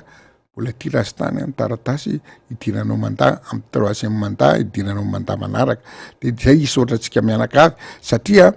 raha ny sakafo tao raha manao de raha maino hoe olona betapenina sanao satria mihoatra dimanjato sy arivo miprévinasana nomena invitation nefa ny olona tonga presque 2 arivo mihoatra de natao daholo sy nahafahana mbo niara-ny sakafo niara-ny faly sy niaraka natotosa de misaotra atsika distime saotra ny fokotime saotra atsika mianakavy rehetrarehetra nanotrana sy nikarakary satria za aloha mampandrarana de satisfait satria mipaka tokony izy daholy tsisy problème na tamin'ny fipetrahan'ny olona na ny sakafo na ny organisation rehetrarehetra miveny tovampiaina andeha tsara mihitsy de tena zay ny mahafinaritra sy ny tariny de mbo ezaka foana tsika tazominy zay rehefa manao zavatra professionnel fa tsy hoe dedadedaka fotsiny na hoe sany ray mipika fotsiny izy non itsika rehefa manao zavatra am'izay de tena ohatr'izay mifoana manao zavatra matotra de mbo hitan'ny olona atokisan'ny olona na ny tena ara mbo satisfait mbo mendrika amiko le toerana zay ny zavatra namana faniry de eto aloha zany tsika sady mamerina miaraba ny député Rastany navita tamin'ny sabotsy fa miaraba ny député Rastany mbola notolorana ny fitokisan'ny antoko sy ny vovonana indray ka hiatrika ny azakazaka ny 7 ny volana me vita ny Rastany io ole namana zay ny antso allo les vita ny Rastany io de mahafinaritra zany satria zay koa moa le anarana nabotrabotra zay vita ny Rastany io izy ny akama zay zany hoe Stanislas ny anao na de tsora fotsy ahona Rasta na botrabotra zay indrindra vita ny Rastany io izy le namana zay satria dia ny atao no hita eny amin'ny fiarahamonina de akasitrahana tanteraka misy député Rastany tomba vao malagasy député Rastany de niaranakalaza zany any koa tsika za moa ny teny sompony kely ihany teo fa député Rastany any koa niaraka amin'ny akama samihafa teriny mba nahatsiaro ny tomba vao malagasy de mino fa mba manakambara ihany koa ianao am'izay aloha misy le marika ange itsika moeto amin'ny mahatena hoe miditra plateau anao de voalohany amin'ny mahasolom-bavamboaka mbo misy taritra nataon'olona fa andro mbo mahita ny zavatra atao de taloha tsy haiko ny tsy misaotra ny ny olona ny malagasy natotosany ny fikambanana ny taom-baovao malagasy natotosany io fa de zavatra tsara ao amin'ny firenena. Tena mahafinaritra fa isaonanareo le resy de ngany mbo hotain'Andriamanitra de mbo ahafita zavatra tsaratsara kokoa amin'ny firenena ty. Fa ny zavatra mampalahelo izy de zao misy kely tsy fotsiny tantara fa tsy fa ny hoe indretra reo manakena le izy le taom-baovao malagasy tokony maninona re lahy hoe tena atsika malagasy tsika nge raha fa tena hoe gasy malagasy tokony tena hoe tsy atao vahalalana alika ka ny tompony ara tsy de azy fa tena tokony mbo natao voalohany indrindra aloha na maninona raha mbo natao zoro firenena andro tsy fiasana andraisan-karama betsaka mihitsy naniry satria ny antony azonao itsika ara reny moa tsy hoe manenjika ny rahalahy atao amin'ny fiangonana ina moa musulman tena natao le izy mahafinaritra zany satria fiaraha-metana misy musulman petapeto respecteny izy fa maninona ty tena taom-baovao malagasy ty indreno atao ohatran'io ve sa ve am'le fitenenano tsy malagasy hoe mpitondra nefa tena rairareny malagasy aloha zany mino malagasy manodidina rehetrarehetra fa de mba ataovy le resy zay mahatombana anitsika satria zao tamin'ny taom-baovao malagasy zao de tena raha mifatako azy tsy ananantala tena mbotay azy nijanona teo akaiky ny tinelina teo adiny ray sasany filaharana re zao tompoko filaharana ny zao nataony tsy fantako za aloha tsy mahalala ngamba mena matory re mipetapeta atao amin'ny resaka fidiovana amin'ny fidinany fa tsy ny zareo fidiovana nanao azy le oriny karakara fa metiny ny olona sasany metina politisien andre le politisien le oeraoera aloha pokaty le jerena pokaty anatiny de manao beda be mihitsiny nanao kanja lambahoany vehivavy daholo ny akapiazany vehivavy fety azonao tamin'ny anina niaraka tamin'ny anina tao alohan'ny anina aloha azafady fa diso kely tamin'ny fetim-behivavy fetim-behivavy zay nandanina vola beda be de misy akizy moa isy olona fatako teo de député natao hoe conseil ouvrier conseil ty misy fandeha fidirany am'ty any de fa maninona nareo makany ohatry tena tsy fatako izy ny teny fa tsy hoeko izy hoe mantainga azoko any kane mahazo vola 75 000 polisy lambahoany ahoana ny tsendraisinao le olona mbo afa tonga sainy any volatsika ihany angeo sy ny tariny maninona ny tsy lahatra azy amenatsiny tairaroa de maninona le fanjakana amin'ny zavatra oeraoera ny teny pokaty amaka natodavako amin'ny zavatra oeraoera de mandamy vola fa ahoana ny tena mahagasy anao tsy mbo ataonao sorofere mbo atao tena mipoka be ohatra reny le izy de mbo hita hoe tena manana culturany tsara manana ny coutume antsika malagasy mbo jereva nge hoentiko fotsiny tsy teribery exemple taom-baovao sinoana manafaniry zafata tsy isaka andeha hoany nisy fotoana de tena mbola tsisy magasin misotra mbola tsisy inavy eo ray volana ny azy tompoko ray volana makalaza an'io taom-baovao an'io daholo ray volana sady tsy miasa tsy mivatra tsy nretrarehetra fa de makalaza any ny sinoa ary tsy mahagaga izy raha miroborobo matanjaka ohatry hoe mitaokarena nretrarehetra ny tsika tena ray andro sady tsy mena zoro tsy mena andro tsy fiasana tena tsy akalazana tsy raha ray mifanjakana tsy rivongely malagasy teo izy zao vao mba mody mba nananana kely fa tsy raha tena hoe tena anao zany de tokony hoe andro tsy fiasana iny andro tsy fiasana izy zay mbo mampalelo anao hoe mba ataovy le rehetra mbo ajerevo lo izy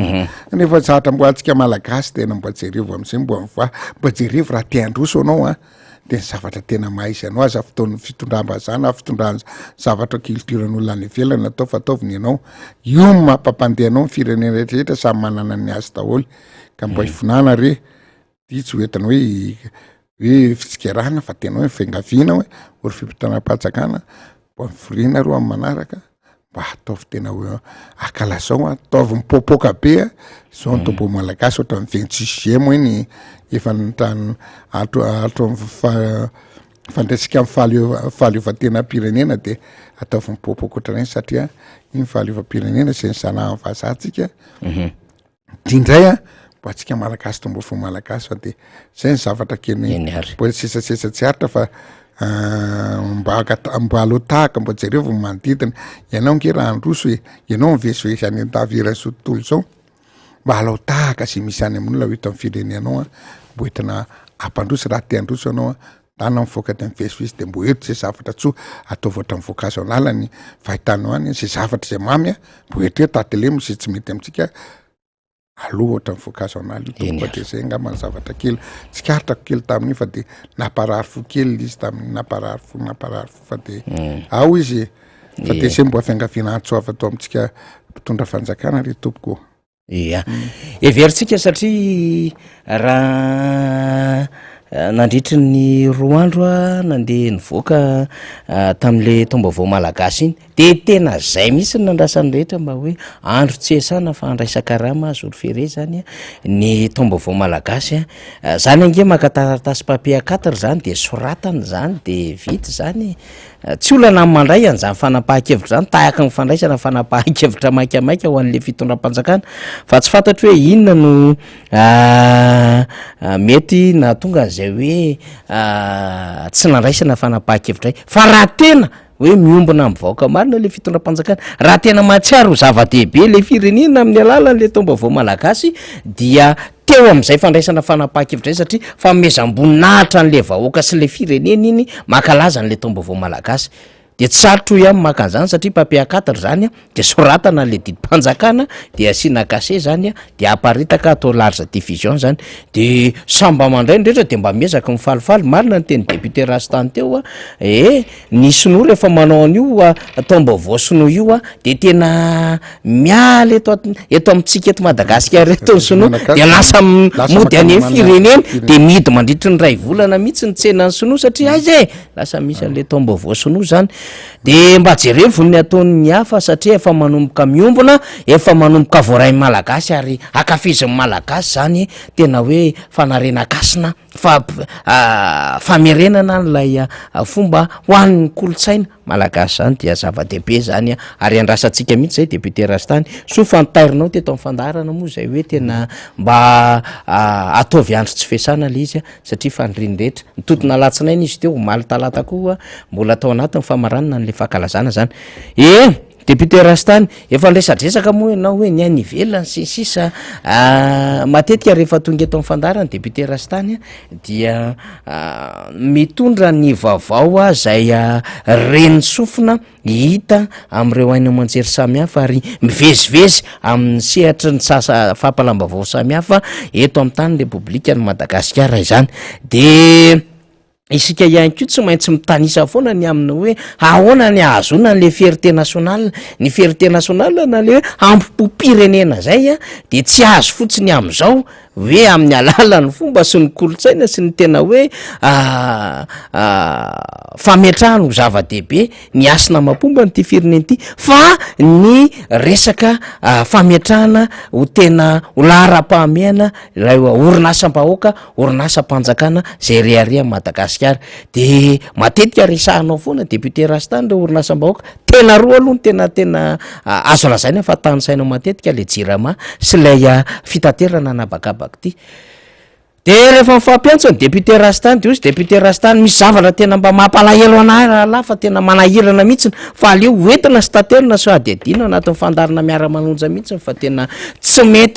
mety voaray an'reto mpitondra fanjakana mafisofiny reto mihitsy ny hoe ahoana ny fomba hanarenana sy fomba hametrahana ho zava-dehibe ny fitaterana anabakabaka zay mampisy ny fierté nationale sy mampisy ny souveraineté na fiandriana antsika ihany koa rehefa manana an'izay fitaterana anabakabaka zay tsy miankin-doha amin'ny firenena vahiny satria efa nanana an'izany Madagasikara de eny ara député Rastany raiky tsara fa izay no ambara satria dia nisy ny fahazom-bavao sy ny fanadadiana kely mifanaraka an'izay voaray any député Rastany de everina fa tsara nitondrana an'izay atao anatin'ny fandarantsika député Rastany mba ho fantatry ny mpanaraka sy ny mpiaino fandarantsika io aloha de tena tsorona aminao fa zatra fiainako ny androm-piainako hatramin'izay tena hoe mbo nitedavana za tamin'ny fiainany ity de le zavatra tiako ny olona samy manana ny pension daholo de zavatra tiako ny de le mandehandeha mijery ny kapitan'olona mitety ny eran'ny zao tontolo zao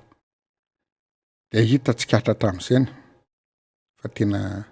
ny aina de ny aina mihitsy ny tena nampalahelo no Madagasikara ny olona arakaraka amin'ny mahataona matotra sy ny tany ohatra ny hazo maniry vao mainka midadasika tomongeza-be ohatrany zavatra rehetrarehetra ny tsika indray a arakaraka maila atsika vo maika mampifitina mampalasa tsitatsika raha ohatra zao jereko ny hitako tao amin'ny voavoa zao tamin'ny herinaritra io de tsara aloha tena félicitation vita fa aza atao ambava fotsiny ny eritreritra izy fa hoe tena apiditra torisy mpizahatany 1 million raha hitapitrisa moa zany 1 million zany amin'ny taona jusqu'à amin'ny taona 2028 ny ministèran'ny fizahatany azo ka tena ozy ahoana re zany tompoko de mbola hosika felisy zany satria le ezaka be da be ary tena betsaka ary izy koa tena mbola nyteny fa hoe efa tao anatin'ny 2 taona fotsiny roa volana efa nalasa araka amin'ny filazany niko ny vovovany tsy diso efa navita 22300 mpizahatany moa zany amin'ny teny 22300 roa arivo sy roa alina tao anatin'ny mpizahatany tozy tsara de tsara zany de nefa tena raha jerena hoe mampisehatany de tena tonga de fanontaniana mipetraka de hoe aiza ary ny aviontsika ny avion long courrier nisy betapeta aloha nisy nakany Bangkok nisy nakany tsy Bangkok France Italie manodidina am'sandrahaka vol national Afrique du Sud sy ny tary aiza izy mianakavy zao ro fa tsisy tsika nge namana faniry tsy manana afaka tsy aterana karoa tsisy ary zay tany tulaire tamin'ny herinandro nisy nandehanana tany tena seka tsy tavena vol to misy navatra natao tavela olo de tamin'ny 5 ny aveo mianga am'raiky amby folo alina fa tena panina tsy mandeha am'zay loana sady tsy mandeha tsy mahazaka olona firy malafre de ahoana re zany le tanjona nefa ambony de ambony alohan'ny tenenana an'io tonga de azavanao amin'ny stratégie hoe bon raha anao an'io aratsika satria raha ny vola etotsika zao de vola era France zao de mahavita 6 jours 6 sur 7 ary mbola anapy setsiteritsyty ny vola era France am'izao fotoana zao de maninona lasa n'olona maninona anao tsy mividy avion fandraikatra io vola tokony hiditra ao tsika tena fidiram-bola mifantsakana de mena olona fotsiny tsika lasa mpivarotra be sy mpanohanina fotsiny ny olona tsika fa tena ny olona no taoko mahazo vana sa tena mahazo inona filaza azy izy no tomana zany hoe izy ny tena mitavana ny zavatra ngezabe tokony atsika samy de tsika mitonga azy tsika nefa tena miaina na zany ara tonga de afapiditra ny ro tsika tena io mitata tonga nisanandro sanandro io de zay ve de tsy vitatsika de efa teo tsika fa mipetraka le hoe tsy raikitra le tena tamin'ny androny zato sy tonona anarana le seka vida employeur le avion brésiliana le vidina lafo be 300 000 euros de nangatahany olona tsasany de tsy vita de tsy manana tsika na fa nisy kely any long courrier teo nanofa avion tsika tsy atoko isan'ny olona tsony le Madagasikara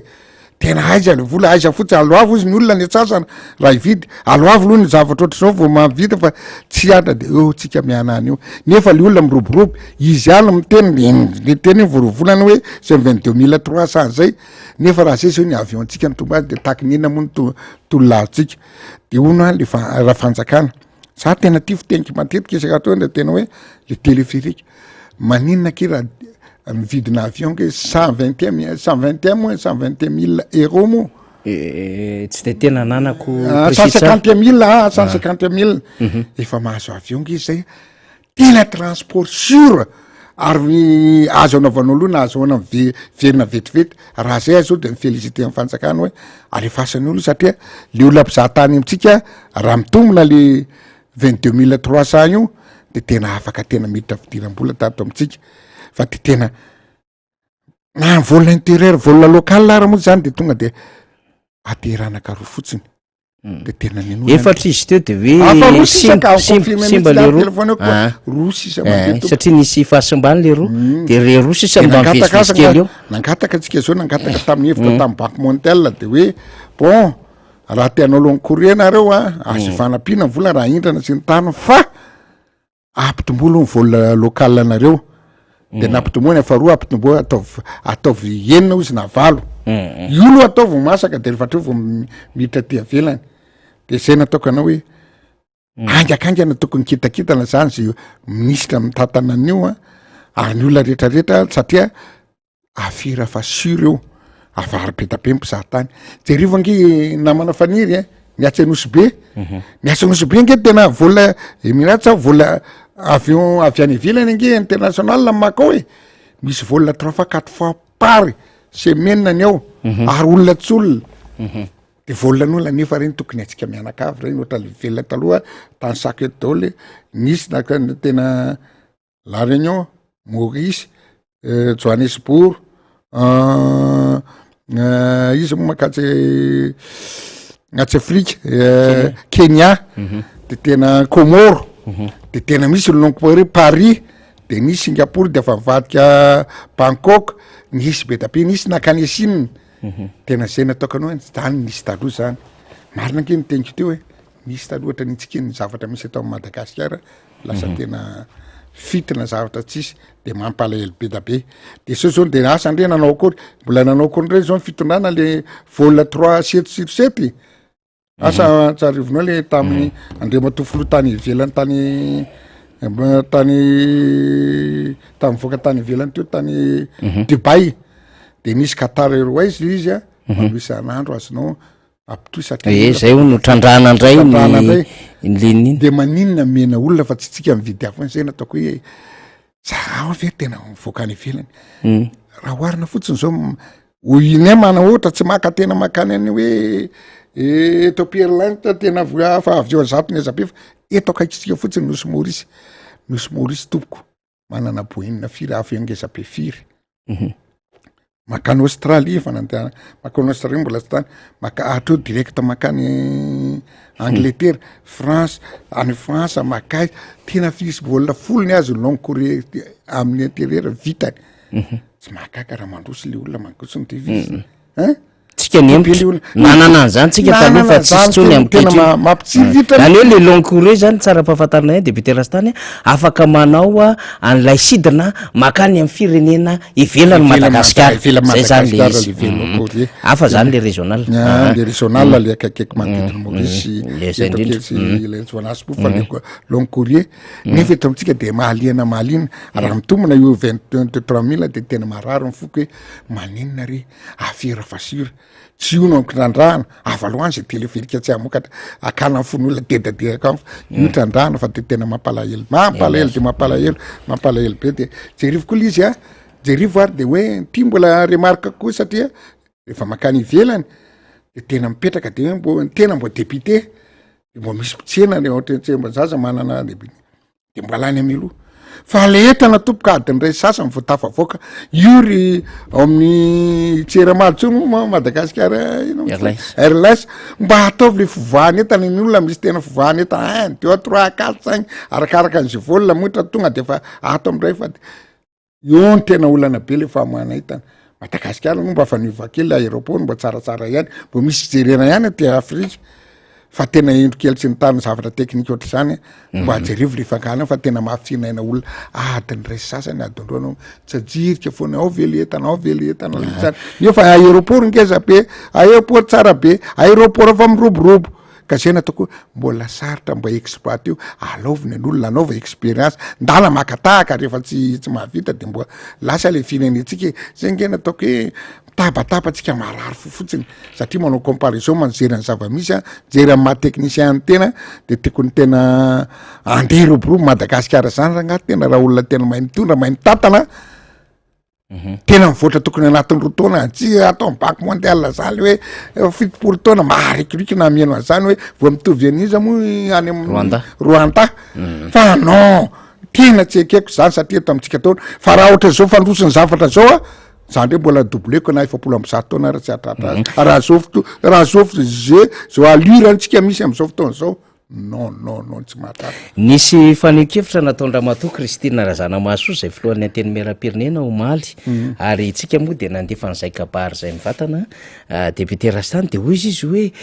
satria any ampitan-dranomasina izy de hoe betsaka ireo mpampiasa vola te hampiasa vola any Madagasikara kanefa de misalasala ny resaka lalàna, resaka angovo satria de matahotra ny délestage, resaka zavatra marobe zany de nambarana tam'izay fa hoe tsy rafitra ny olana ho izy, tsy rafitra ny olana ho an'ireo mpampiasa vola sy ny rehetra zany fa ny olona mihitsy ny olana. Saiko na miombokevitra ny présidente Christine ianao am'izay. Miombokevitra ka miombokevitra azonao tena satria zao ahoana moa raha tonga ampiasa amin'ny volana ety le olona azonao.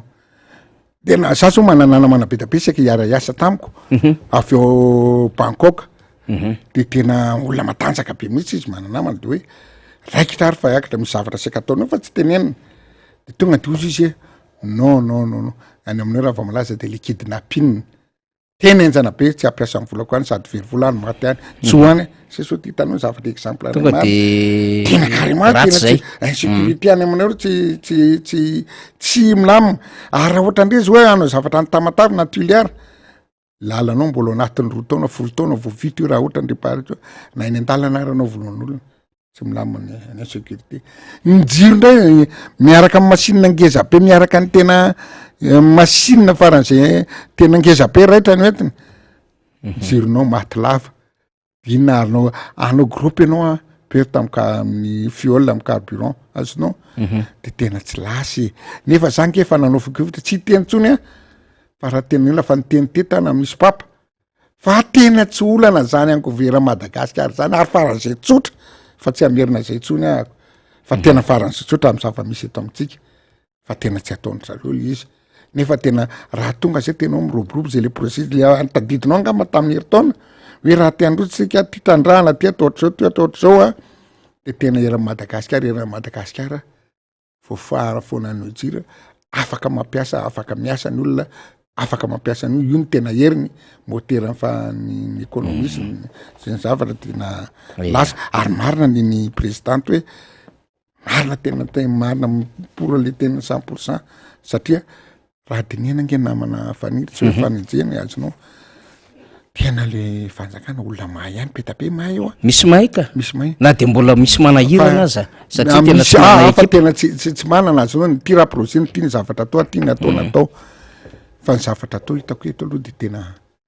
any amin'ny tsy lara-pahamiana daholo mandaniana amin'ny vola sy ny zavatra rehetrarehetra any amin'ny tsy lara-pahamiana de ohatra tena misy ohatra lasa tsy matoky tsy gasy marina ve no mitatana fa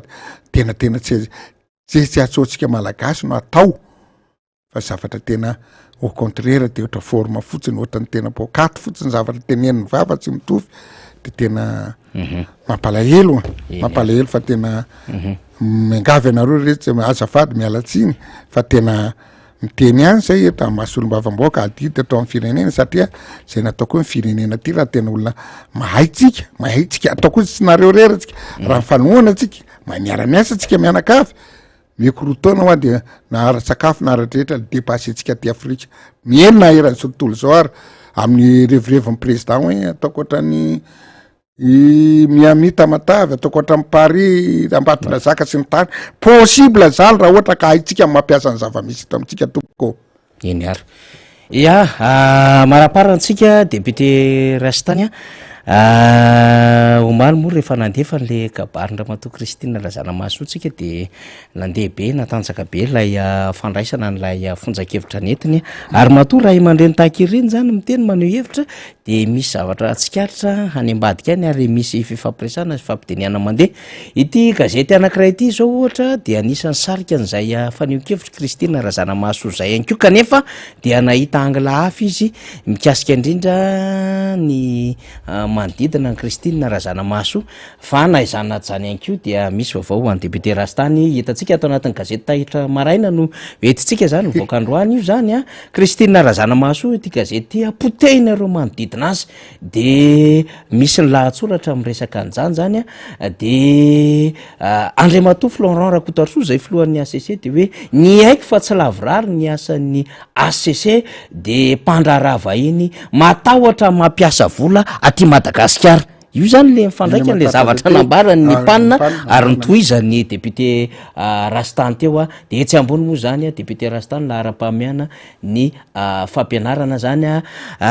ny sotombotsika atao anatin'ny gazety Taitra Maraina mivoaka isan'andro zay député Rastany iny zavatra nambaranao iny a alohan'ny amara-parana antsika azy a matoa nyraisin'ny gazety a lahara-pahamiana ny fampianarana mba tsara ihany mba hitondrana an'izay fomba fijery izay satria raha misy zavatra marary am'izao fotoana zao de ny fanabiazana ny resaka tontolo ny fampianarana de tsara ihany angambany ny hitondrana fanazavana zay mamitana kokoa amin'ny zavatra nambarana eo teo. Ie, raha jerena ny fampianarana koa zao de tena satria raha te-handroso ny firenena raha tenao zavatra eny nazara misy zavatra ataoko tamy voalohana zao tany amin'ny EPP tsy mbola nisy an'ty solotsaina ty terina nampianarana sevanany fampianarana mampianatra fampianarana tompoko ny zava-dehibe tena zavatra be fa ny atoko amin'ny firenena zavatra voalohany li zanakaroa ihany a zavatra angatahako amin'ny ty eto amin'ny ositsika ty famokarana vokony olona rehefa voky mampianatra fampianarana nefa le fampianarana raha jerena isa tokantrano zao de tena mampalahelo a raha misy ankizy zanaka telo na efatra ndray sisa ampianarana le zandro sisa mipetraka fa tsisy ny vola tena noho izany a raha mbo tena zavalazaindrelo mbo misy samy mandalo tamin'ny andro président zao de tena reny zara l'équipe scolaire nisy sakafo tany anana nany de tsara mihitsy sy zavatra tsara 42% taux d'alphabétisation de mbo tsorako koa da io sy falasako razana président Ratsiraka za tena nanao esenina tany nahitako amin'ny Mandrovazy voalohany tamin'ny voaboakely zay mbola tamin'ny anatra tamiko nanao roa taona tany ny zoko afaka baka manao alphabétisation mampianatra be antitra aniasa trany tia fa mbo mandeha zay anany mandeha manao amin'ny be antitra zokolo isika fa ty tompoka hatrany mpianatra kely tena tokony antra misitrakara tsisy tsony ary mitsoka ny ampianarana tsoka any ampianarana ary ny fianarana tsy ampy w tsy ampy fitaomana efa ny lavolefona mory zareo hoe tsy ampy le w de ahoana moa mampandroso any lisy azonao mampandroso azonao raha le vola atao eraoera avetsy averoa anaovana zavatra aminao nafo sy anaovana zavatra tokony tsy foa maninona raha le tena tokony falalatsika azy eo mifahalalako azy eo amin'ny tena eo amin'ny toko 60% ao ny any ampafotra fram naneto era Madagasikara fram no mitantana amin'ny fampianarana eo ve tena manao ny asa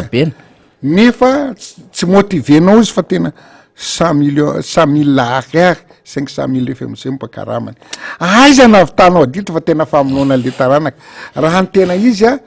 tena ao ny tena ampina be da be mihitsy ny hoe mena recyclage isaka ny vakansa anova fampianarana misy fampianarana mena pédagogie tsara izy ampianatra mpianatra ampisonitra le niveau a atao tsara ny karamany ka zay le nataoko anao hoe voamaika tena miembotra izy ty namana faniry tamin'izay tany amin'ny EPP a mbo tonga ny olona avy ty Tananarivo sy ny tariny ny olona anay zao nianatra zay tany ambanivohitra manandona mpampianatra any Tsirabe izy no mipetraka izy mivady na mpianatra tao mandeha tobile afaka mivisivisi tsara tobile afaka ny supermetre mividy tobile mividy carburant miaka midy any Andrenivohitra izy mampianatra ny zanany vitany zao marina mafy tena sakafo ara tena aiza anao jamy azoko mihitsy mivery mpampianatra taleny any mitapona amin'ny patalohany aiza na avitanao an'izany tena tsisy drafitra maty-paika aiza na tamin'ny anataoko ara tamin'ny ataoko tamin'ny todotso tamin'ny deseza le PGE fa misy programme maty tsara tamin'irey fa am'ty tsisy programme vao maika tompoko PSE programme sectoriel de l'éducation de aiza ary nampandroso an'izany na manafaniry asa mety anao miracle angambo tena miracle mpampianatra mijaly tsy misakafo tsy ahavitany didy sady nona tsy ampikarama de aiza nafitaranao fa mpampianatra apita mpianatra am'izay satria mokondohanao ngena findrano any ampampianatra mpianatra tsy mazoto anko tsy mazoto tsy ampy sakafo tsy ampy fitaovana de tena zany hoe raha teandrosa manapotika amin'ny firenena ray zany ianao a oabolany izy amony de teo mifampianara fa lasa tena fitetaka ary tena fa fitetaka zay nataoko anao marina avirinako ndre le tena tamin'ny voalohany ny olona vao maika mia miroboroby tena mipetraka be ny tsika vao maika tena mahiatorana fa de important be zay ro tompoka tena fiainako ny amandery fanjakana afarako fiana firenena raha manana tia zay tsy faly ny anentsika fotsiny fa manaovana reo paika stratégie maty-paika momba fampikarana fambolena fampianarana reo ihany tompo rehefa vita reo a salama ny olona mandeha azy mandeha ny insécurité tsisy problème atsony zavatra rehetrarehetra fa de zay ny zavatra angaviko fa de zay ngambany avalatsika ataotsika nitsika moa tetro isakany kabalo ray salama sisa manaraka ihany reo tena zay fa de makasitraka fa de mbola mamerina fa zay zao de tena misaotra ny olona team foko team zao moa fa tsisy team tsony fa le firaisankina pirenena misy ihany team fa tonga de malefa firaisankina firaisankina de fa tena ny zao tena fa miatso amin'ny firaisankina ny olona anatin'le sesaingy mitambatra tena fa manao mipasoka atao mitsara zay amin'ny teninao tandremo tsara tena tsy hoe fidiona tahaka izany fa de fanomanana tompoko zay tsara fanomanana lasa lavitra de zay le nataoko hoe raha sy tany le ty laniny io zay tsoika de afa manomana tsara alohany anaovana baolina manao échauffement manao entraînement foana ianao faly zavatra zay rehetrarehetra mba tsy tateraka vita mahazo résultat anao fa raha ianao matoritory manemitsy ny tany veo tena taon'olona force 0 efa misaotra drina tompoka de makasitraka tonga de mamara misaotratsika de misaotratsika mianakavy zay nanaraka an'ity fa miaraka aminay moa sady mivazivazy sy ny tany fa de mbo ero e aza alaina amin'ny fahatezena sy ny tany fa mbo tsakisako hoe mbo misy marina ihany ny tenen'le zala tya fa tena maniry tsy maniry a le firenetsika mba ho lasa lavitra ary tena raha comparena amin'ny zavatra rehetrarehetra eran'izao tontolo zao a tokony ho lasa le firenetsika ohatra ny tena hoariko ohatra zao tokony afaty baolina fa ohatra menatsika zao penalité tsika mbe penalité lasa cornière indray izy zay zao lasa tosy ohatra zay ny Madagasikara fa amitsika daoly le to rehetrarehetra zay anaovana liza fa mipantaka baolina re tompoko de nareo fanjakana tiako atongavana am'izany atao zay programme matitra sérieux tsara efa lasa zao le tena efa firy andro zao tsika fa efapolo andro sa 10 andro efa ndray 10 andro eo zao de aiza le 100 andro azo raisiny tena asafitana fa mezarina reo hoe nay tsy de faly ny avoazanareo fa faly anay faly tokoa ndra mbola ahavitany tena vava sy ta projet ataonareo zay tsy manozina akory fa tena ataovy re zay mety fa raha tsy vitanareo 10 andro 100 andro eo ndray tsika de mifampitapatapa eto zay ngamba fa de saotratsika seneno tsika niana de samy tany tahina Andriamanitra toko misaotra ny solombaoka Randrena Soso tany salasitsika niaraka tamintsika zay voafidy tetsy amin'ny boribory tany faharoa ary mbola candidat ho an'ny vovonina firaisankina ho amin'ny boribory tany faharoa amin'ny fifidianana solombaoka fa 20 volana me makasitraka ny candidat navaradrano Andriamosa avotrany ihany koa niaraka tamintsika teo tamin'ny fandarantsika isaorana ianareo zay nanaraka izany fandarina izany tao anatin'izay minitra maromaro zay nahafahantsika ny tondra ny fandarana izay akasitrahana daholo na nio tanterina na ny mpitan-dranomasina nanaraka izany fandarana izany de makasitraka be ho antsika rehetra de misaotra ihany koa ny teknisiantsika itsika Juliette mpianatra ra zany mpanao gazety sy teknisianina itanjona ihany koa niaraka tamin'ny Josy tao ambadika tao akasitrahana daholo zany rehetrarehetra izany dia ho an'ny Rapitso indray Patsia heviko zany ho an'ny Rapitso ny solombavambahoaka Madagasikara voafidy tetsy amin'ny district Anambohidratrimo Mamra Bendrina miaraka amintsika eo ihany koa ny solombavambahoaka zay candidate Voangy Ramanarivo iaraka amintsika zay candidate eny Ambohitra Tsimorano ho an'ny vovonina firaisankina ary raha tsisy ny fivoahana de iaraka amintsika ihany koa pasteur Ravelina Nosy Mamotina zay candidat ny vovonina firaisankina any amin'ny district Anakazbe ho an'ny Rapitso alakamisy 14 volana marsa izany ho alantsika araka izany fandaram-potoana dia mamerina ny fisaoranantsika menakavy ny tenako Faniry Razafy Manatany misaotra tompoko.